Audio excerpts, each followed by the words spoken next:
Listen to me. You will never reach your full potential until you get control of your mind. That's the battleground. That's the war zone. It's not your competition. It's not your background. It's not your past. It's you, your own mind, every day you wake up. You've got two voices battling in your key. One says, let's go. We got dreams to chase. The other one said, snooze, take it easy. You got time. And the truth is, the one you feed the most is the one you feed the most is the one that wins. So ask yourself, which one are you feeding God you think success about talent? You think it's about money? No, it's about mastery. Mastery over your emotions, mastery over your discipline, mastery over your habits. Because if you don't rule your mind will rule you. And it will take you places you never wanted to go. Your mind is the real battleground. That's where every victory is won and every defeat is born. Most people think the struggle is out there. Their job, their family, the finances, the economy, or the competition. But the truth is, the fiercest fight you will ever face is the one happening inside your own head. Every day, every hour, your mind is shaping your destiny. And until you take control of it, you will always be a prisoner to circumstance. Think about it. Before you take action, before you speak a word or make a move, your mind decides. Your thoughts build your reality. What you think about consistently becomes how you feel, and how you feel dictates how you act. And how you act, that determines your outcomes. It all starts in the mind. So if your thoughts are scattered, negative, lazy, or filled with fear, then everything that flows from them will reflect that same weakness that the problem is. Most people don't realize how powerful their thoughts are. They let their minds run wild, like an untamed beast. They allow fear, doubt, and insecurity to build strongholds inside their heads. And then they wonder why they can't move forward. They let their past define their present. They let their failures become their identity. They let comfort become a cage. But once you understand, the battlefield is internal. Everything changes. Not your greatest enemy is not someone else outworking you. It's you underestimating yourself. It's you letting your thoughts drift into complacency. It's you believing lies you've heard from others or told yourself for years. The mind, when left unguarded, will always gravitate toward the path of least resistance. It wants safety. It wants predictability. It wants ease. But greatness is never born from ease. It's born from a disciplined, focused, and trained mind that knows how to push past the limits the average person accepts. Controlling your mind means becoming the gatekeeper of your thoughts. It means becoming aware of the narratives you allow to play over and over. Are they empowering you or limiting you? Are they calling you to level up? Or are they giving you an excuse to settle? This is where most people lose. Not because they lack the potential, but because they let their minds convince them they're not ready, not worthy, not capable. And when your mind says that over and over, your body listens, your life obeys, not to take authority over your inner world. That means waking up with intention. That means shutting down negative self-talk before it takes root. That means deciding what thoughts get space in your head. Yeah. Not every thought deserves your attention. Not every emotion deserves to dictate your direction. You must learn to observe your thoughts without obeying them. You must learn to challenge the lies and replace them with truth.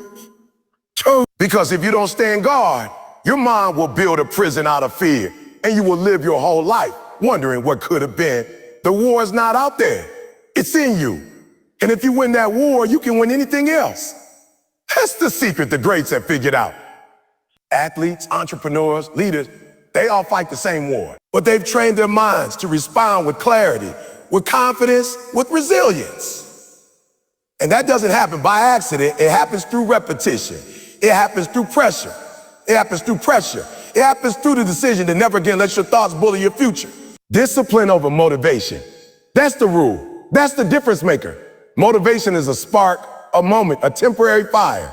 It feels good. It makes you want to start. But discipline is the engine. It's the force that keeps going long after the feeling has faded. It's the foundation that holds up everything else. You cannot rely on motivation because it's inconsistent. It comes and goes like the wind. Some days you'll have it, and some days you won't. But the days you don't feel like it, those are the days that count the most. That's where discipline shows up. People wait on motivation like it's a miracle drug. They wait to feel ready, to feel inspired, to feel driven. But what happens when those feelings don't come? They stall, they procrastinate, They make excuses. They hit snooze. And that's why their dreams keep slipping away. Motivation is emotional. It's reactive. But discipline is a decision. It's proactive. It doesn't wait to feel right. It does what's right regardless of how it feels. That's what separates those who reach the top from those who stay stuck. You don't need to be motivated every day. You need to be disciplined every day. Discipline means you show up when it's raining. You show up when you're tired. You show up when you're uninspired. You put in the work even when no one is watching, even when no one is cheering. That's the grind. That's the process. And if you can master that, you can master anything. The most successful people aren't the most talented. They're not the luckiest. They're the most consistent. They build habits. They set systems. They create routines that lock in their focus. And they follow them like their life depends on it. Because in many ways it does. Discipline builds momentum. Momentum builds confidence, builds result. But it all starts with that small daily choice. Show up, do the work, stay committed. When you only work when you feel like it, you become a slave to your emotion. You let your mood dictate your action. That's a dangerous place to be because emotions lie, emotions lie, emotions change, but purpose doesn't, vision doesn't, goals don't shift just because you had a rough day. Discipline keeps you aligned when your emotions try to pull you off track. And here's the truth most people don't want to hear. Discipline is boring. It's repetitive. It's unglamorous. It's waking up early, eating right, training when you're sore, studying when your brain is tired, grinding when the world is resting. But within that repetition, within that abhorrent consistency is where greatness is formed. That's where character is built. That's where you learn to trust yourself. Because every time you keep your word to yourself, every time you follow through, you send a message to your mind. I'm serious. I don't break.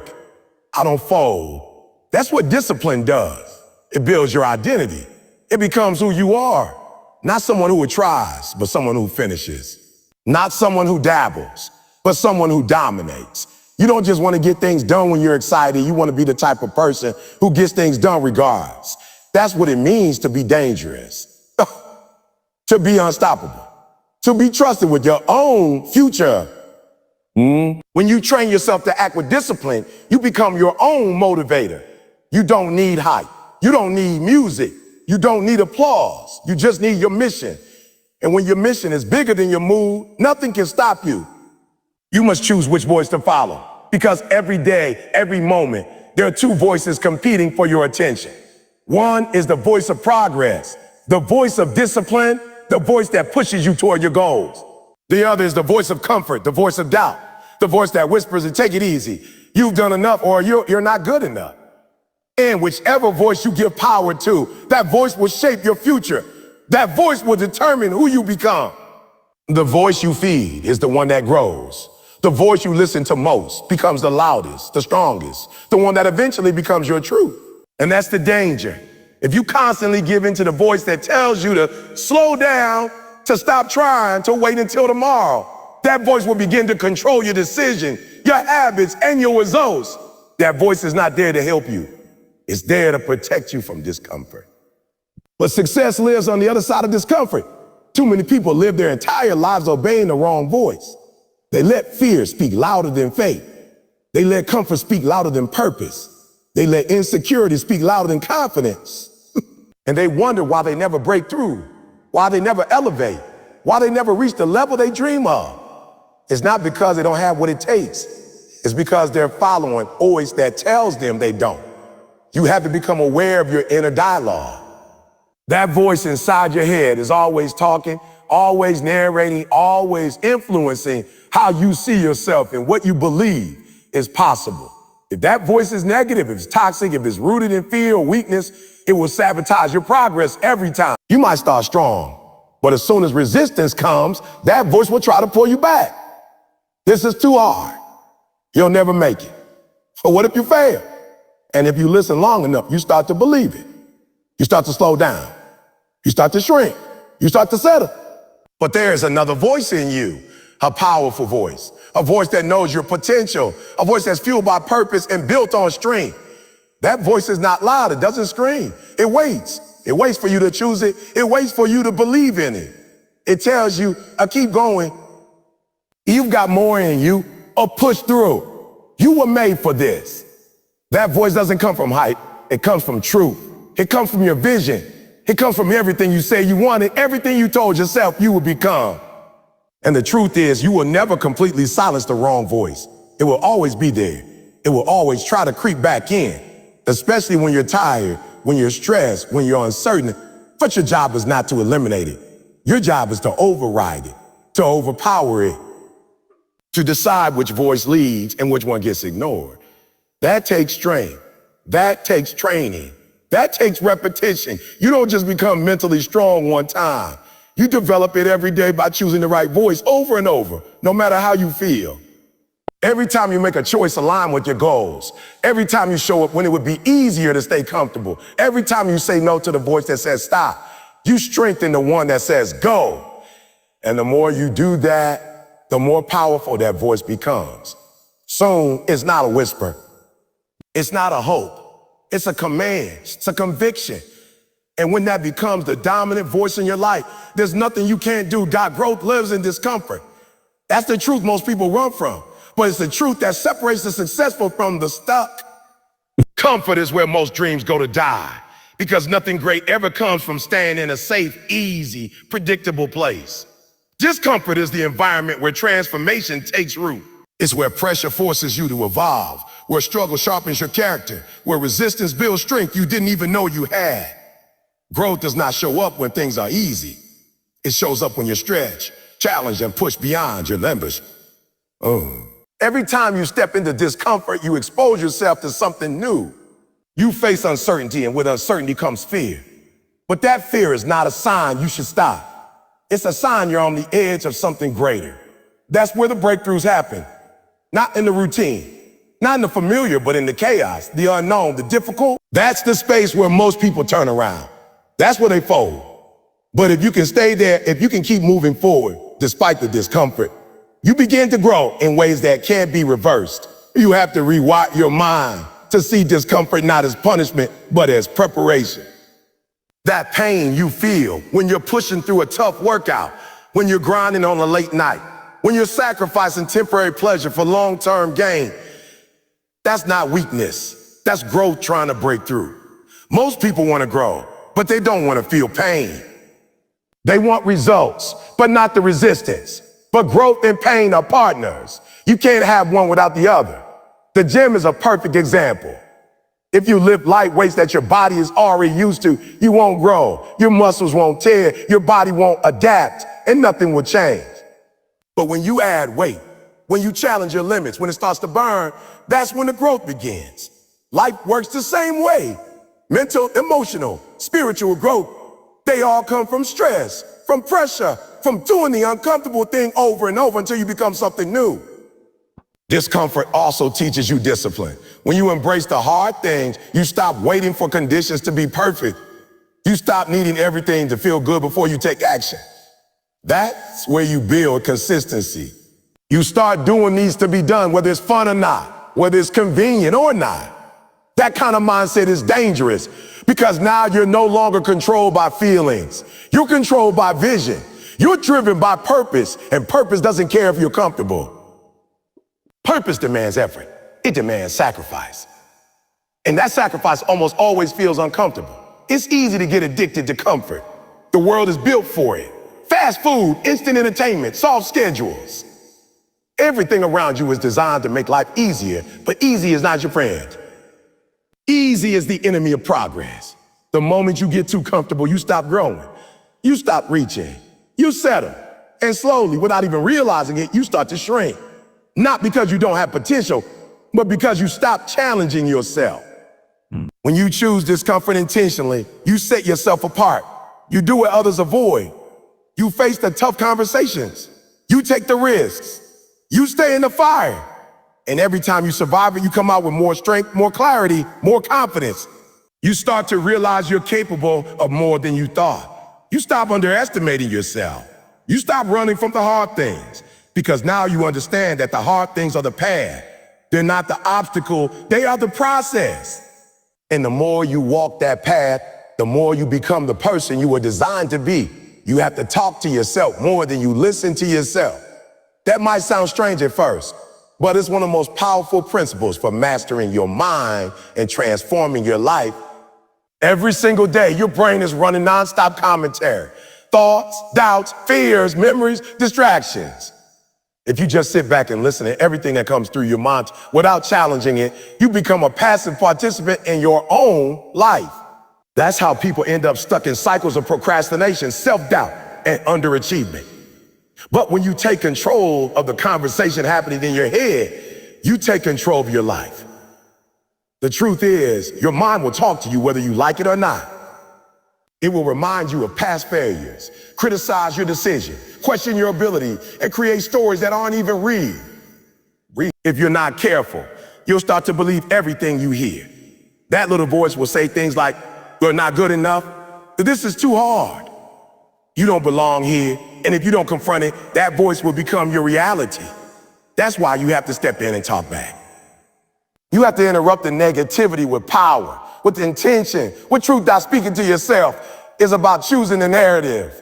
It's about putting your purpose in the driver's seat and reminding yourself what you're working for. When your mind starts drifting toward fear, you tell yourself, "I've trained for this. I've overcome before. I've got more in me." When your body wants to quit, you speak strength into it.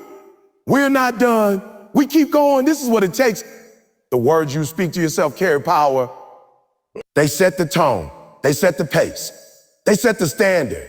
Most people only speak positively to themselves when they feel good, when they're winning, when life is going smooth. But the real test is whether you can speak power when things are falling apart, whether you can declare victory while you're still in the fight.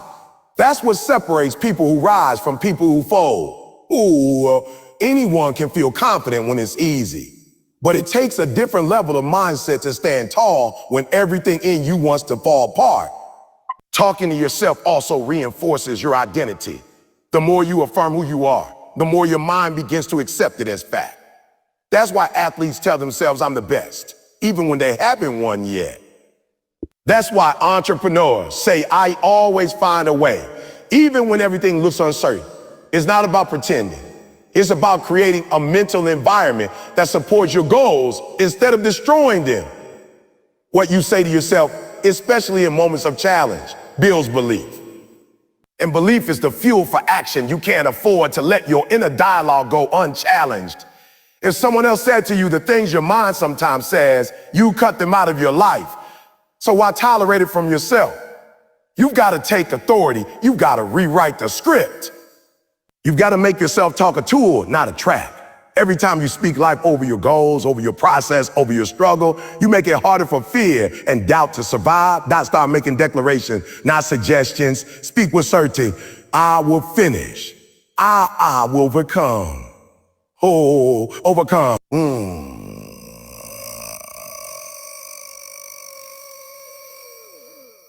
Don't wait for someone else to affirm you. Don't wait for the world to recognize you. Recognize yourself. Build yourself from the inside out, because the most important voice you will ever hear is your own. And when you start using it with intention, with clarity, with power, you shift your entire trajectory.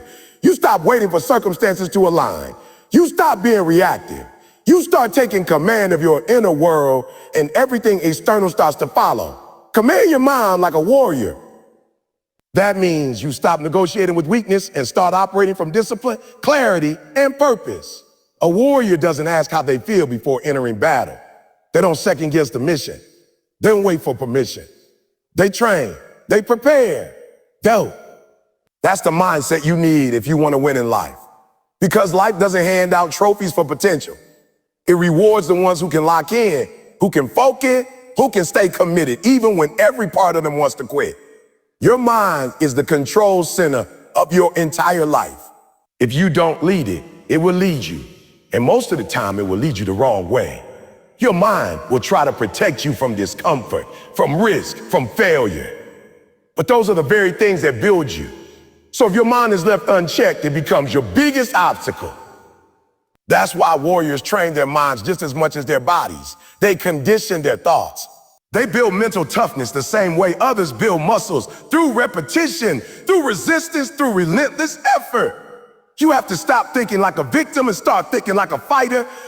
A fighter doesn't blame circumstances. A fighter doesn't wait for conditions to be perfect.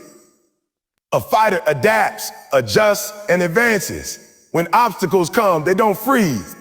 They respond. They stay calm under pressure because their mind is trained to stay locked in on the mission. That's how you need to show up to your goal. Whether it's school, work, your business, your body, or your relationships, you need to approach it like it's war. Not war with others, but war with your excuses, war with your doubts, war with the part of you that wants to stay comfortable. Every day you wake up, you got two choices. Let your emotions control you or control your emotions. Let your distractions lead or lead yourself with intention. You don't need to be the smartest or the most talented, but you do need to be in control. That's where real power comes from. It comes from the person who can get up and grind without needing hype. It comes from the person who can push past pain without needing applause. It comes from the person who can silence the noise and hear only the mission. Commanding your mind is not about being robotic. It's about being relentless. It's about knowing that your feelings are valid, but your purpose is more important. You may feel tired, but your mission hasn't changed. You may feel afraid, but your future is still waiting. You may feel alone, but your commitment still stands. That's what warriors understand. They don't live based on emotion. They live based on execution. They don't let the voice of weakness speak louder than the voice of discipline. This kind of control doesn't happen by accident. It takes daily effort. It takes rituals. It takes intentional thought. You have to train your mind like you train your body by feeding it the right thoughts, by challenging it with difficult decisions, by holding yourself to a standard. If you don't set the standard, the world will set one for you. And that standard will always be too low for your potential. Start your day with direction. Speak life into your mission before the world speaks noise into your head. Cut off the negative thoughts before they take root. Focus your energy where it matters. Filter your input. Protect your mindset like your future depends on it, because it does. And when setbacks hit, you don't panic. You recenter. You recalibrate. You come back stronger because your mind is built like a fortress, not a tent that blows over with every storm. This is the difference between people who talk about goals and people who finish them. The finishers have trained their minds to obey their vision. The finishers have taught themselves how to move with intention, not emotion. They become warriors not because they were born different, but because they took full control of their mind and never gave it back. So now the question is, which version of you are you going to feed? The one who waits or the one who works? The one who listens to doubt or the one who speaks with conviction? The one who bows to comfort or the one who commands their mind like a warrior? You don't need more time. You don't need better circumstances. You need a decision to take control, a decision to stop chasing motivation and start building discipline, a decision to master the voice inside your head, to embrace the discomfort and to move with purpose even when the feeling is gone. Because the future doesn't belong to the most talented. It belongs to the most focused, the most committed, the ones who decided that they would no longer be controlled by fear, by excuses, or by emotion. You must control your mind, or your mind will control you.